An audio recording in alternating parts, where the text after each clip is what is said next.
reporting on the games you love by people who love to game. The MMO Reporter Network.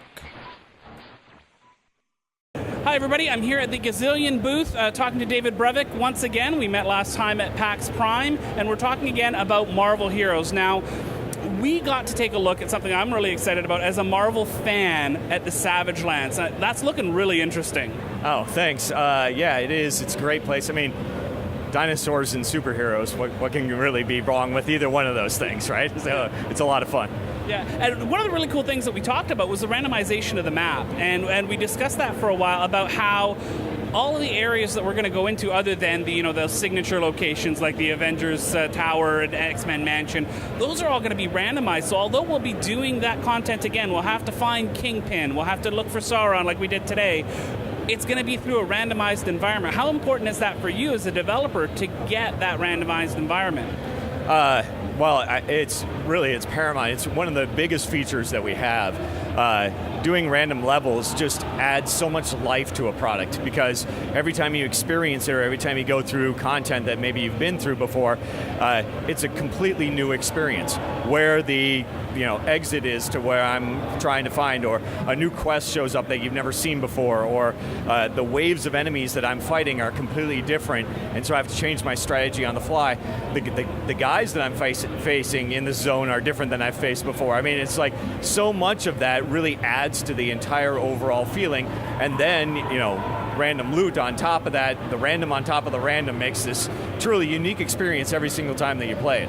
So it's not just a randomized environment. You're also looking at different configurations of enemies that you'll be fighting? Yeah, absolutely. The guys that you face, you may go into an area and let's say there are 6 or 7 different possibilities of types of enemies, and we're going to pick 3 of those groups or something like that.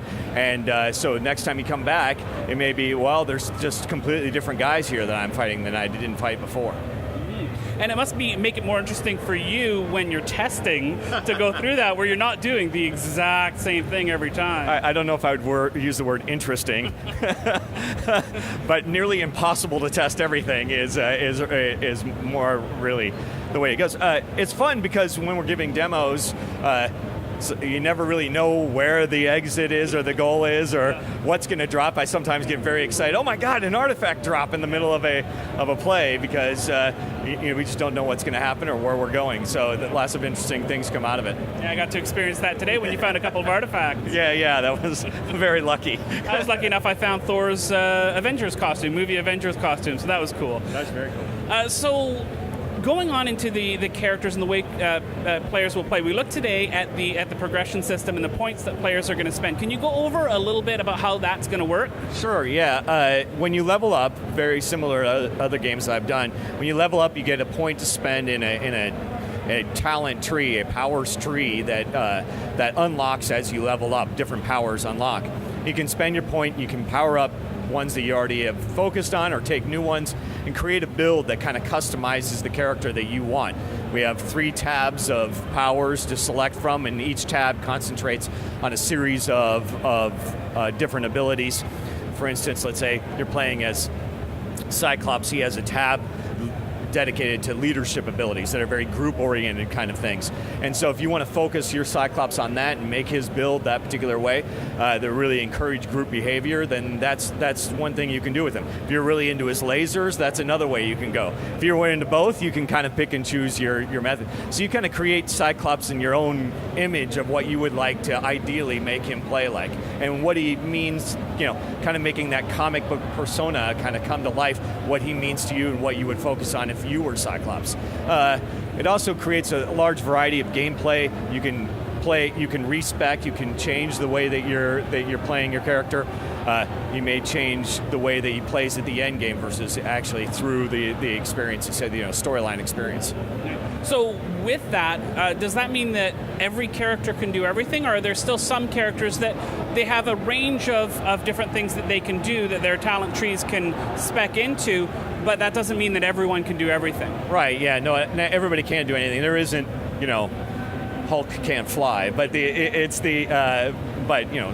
healing tech tree for Hulk. Yeah, exactly. So all of his powers very in line with his character and things like that. And so you can think of each character as its own separate character class, and just like in Diablo 2, when I made Diablo 2, it was you're playing as the Amazon. You can play her with concentrate on bows or concentrate on spears. Same kind of philosophy applies in this case. Think of each one as a separate character class, and the way you can play that class actually has variants as well. So there are literally millions and millions of combinations of ways you can play the game between the different heroes and the different trees that they have.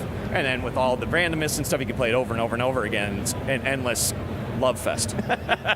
So, looking at all the different characters that are available, there's going to be some players that are going to want to focus on getting the largest stable of characters that they can, and some are going to focus on having one character. For those characters that want to have a large stable, how is the game built to sort of facilitate that play style? Well, it's going to take a long time to collect all those, so that's great. But we're mainly going to be dropping characters in the game, just like when you're randomly, like you got the costume today. It could have been a character that can drop as you're playing the game, mainly from bosses, and then we've kind of formalized that a little bit better in the end game, and then we're going to really. That's the way that you would collect all of these characters and unlock them through random drops. Then obviously there are other methods. You can, right now in the Founders Program, we have a pre-sale going on. You can go and buy specific heroes, so you can ensure that you would start out with one. We have 5 different heroes you can select from at the start, but if there's one that you want to particularly play, now is the time to go grab them. So what about players who want to focus on that one character? What's in the game to attract them? Well, first off, there's lots of great things to do with that particular character. We have lots of activities, and like I said, again, end-game activities, different ways that you can play, as well as a complete storyline. There's high-end crafting stuff, searching for particular artifacts. Just like in Diablo 2, there were artifacts or rare items, unique items, that kind of change the way that a particular character can play, and the way that their tree, it's like, well, this particular item, this particular artifact gives somebody plus a couple points of strength. Now, our attributes are based off the Marvel attributes, so 7 is on a scale of 1 to 7. And so 7, plus 2 strength is really significant. Now this character can actually pick up cars, and the way that they play is going to be very different, so that you're out there looking for specific artifacts and things like that.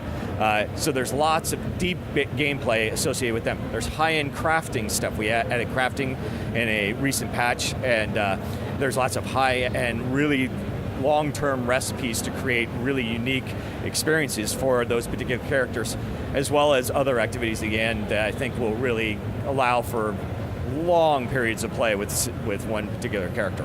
So you mentioned endgame before. Yes. What can players expect when they get to sort of the endgame area? So we have a variety of things to do after the storyline after you've completed that storyline. The first is that we've kind of formalized the idea of boss runs. One of the things that we noticed when we played Diablo 2 is that, I'm going to go make a Mephisto run, I'm going to go make a Diablo run, I'm going to go, do these particular boss runs. So we've kind of taken that and enhanced that entire experience and made isolated boss run type of series of events and challenges that you unlock over time. And so as you unlock, you can unlock difficulties, and you can unlock different versions of these endgame activities, and they have specific drops and things that in each one that you might want to hunt after. And so it's a very complicated, intricate web of endgame boss locks and things like that. That's one activity that you can do. Another activity that we're really excited about is we're going to be launching with PvP. And so we're going to have endgame PvP zones where you can go in and fight each other. There will be 3 different factions that your account chooses one faction, and then you can and go in and have a variety of endgame PvP activities. We're very excited about that too. So those are 2 examples of things that you can do at the end. Sounds like a lot of fun. Now, a little bit birdie told me that there might be a release date upcoming for the game. Can you talk about that? I'm getting the thumbs up, I guess, from PR here. Yeah, I guess we're talking about it. We're announcing the release date. The release date is going to be May 28th for the people that participate in the Founders Program, and June 4th for everybody else.